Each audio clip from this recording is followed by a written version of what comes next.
आज दुनिया EV, solar और इंफ्रा की बात कर रही है। पर सबसे ज़्यादा डिमांड किस मेटल की है? गोल्ड, सिल्वर की तो है ही, पर एक और मेटल है जिसका नाम है कॉपर। कॉपर क्या फ्यूचर का मेटल है? और इंडियन इन्वेस्टर्स इसमें कैसे इन्वेस्ट कर सकते हैं? बने रहिए वीडियो के एंड तक, जिसमें हम जानेंगे कॉपर में इन्वेस्ट कैसे करें। कॉपर का इंपॉर्टेंस। कॉपर सिर्फ एक मेटल नहीं है, ये मॉडर्न इकोनॉमी का बैकबोन भी है। Electric wiring, charging stations, solar panels, data centres, इन सब में कॉपर का सबसे ज़्यादा यूज होता है। No electricity without copper. Without copper आज आप देख सकते हैं कि इलेक्ट्रिसिटी भी प्रोड्यूस नहीं की जा सकती है। हर जगह पे कॉपर इस्तेमाल हो रहा है। ग्रीन एनर्जी, ईवी रेवोल्यूशन और सोलर पैनल्स ने कॉपर के डिमांड को रॉकेट बना दिया है। आज एक ईवी कार नॉर्मल कार से 3 गुना ज़्यादा कॉपर कंज्यूम करती है, इसलिए इसका डिमांड इंक्रीज हो सकता है। दूसरा कारण है सप्लाई डेफिसिट, यानी कि माइंस के शॉर्टेज। डिमांड बढ़ रही है पर न्यू कॉपर माइंस ऑलमोस्ट नहीं बन पा रहे। माइनिंग अप्रूवल स्लो है, कॉस्ट भी हाई है। मतलब फ्यूचर में सप्लाई डेफिसिट देखने को मिल सकता है। और बेसिक इकोनॉमिक्स यही कहता है, जब सप्लाई कम हो जाती है तो डिमांड बढ़ जाती है किसी भी कमोडिटी की। और डिमांड बढ़ने के कारण प्राइसेस जो होते हैं वो भी इंक्रीज हो जाते हैं। लो सप्लाई, हाई डिमांड। हिस्टोरिकली अगर देखा जाए तो जब ग्लोबल ग्रोथ होती है तो कॉपर आउट परफॉर्म करता है।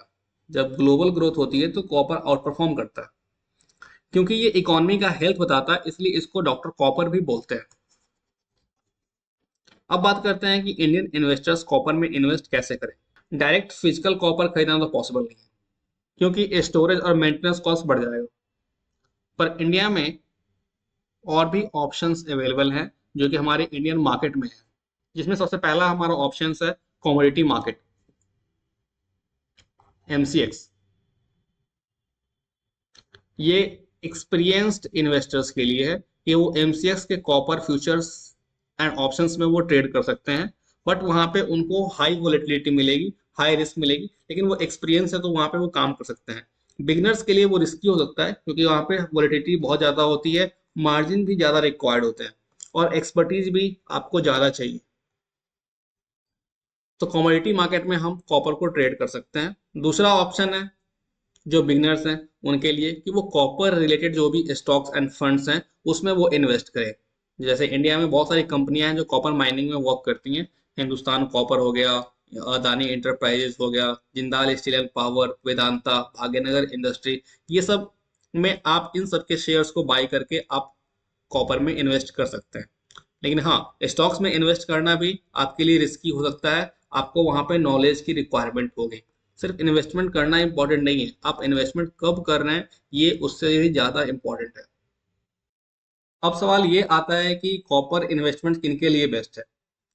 सबसे पहले उन लोगों के लिए जो लोग लॉन्ग टर्म सोचते हैं और ग्लोबल थीम को देखते हुए कॉपर में इन्वेस्ट करना चाहते हैं और अपने पोर्टफोलियो को डाइवर्सिफाई करना चाहते हैं। फाइनल कंक्लूजन यही है कि गोल्ड सेफ्टी देता है, सिल्वर वोलेटिलिटी देता है, और कॉपर जो है वो फ्यूचर ग्रोथ देता है। अगर आप नेक्स्ट 5 to 10 ईयर्स का अगर सोच रहे हैं तो कॉपर को आप इग्नोर नहीं कर सकते हैं।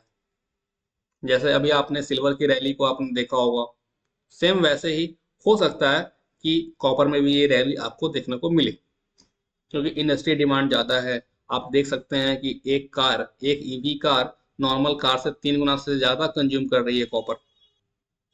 सप्लाई डेफिसिट की वजह से डिमांड तो बढ़ेगी ही बढ़ेगी और प्राइसेस बढ़ भी सकती है। तो इन्वेस्ट करने से पहले सोच समझ कर, रिसर्च कर कर और अपने फाइनेंशियल कंसल्टेंट से मिल करके आप उसमें इन्वेस्ट करें। वीडियो पसंद आई हो तो वीडियो को लाइक करें और चैनल को सब्सक्राइब करें और अपने दोस्तों को शेयर करें। और ऐसे ही इंटरेस्टिंग कॉन्सेप्ट के लिए बने रहिए हमारे साथ। मिलते हैं तब तक के लिए नेक्स्ट वीडियो में।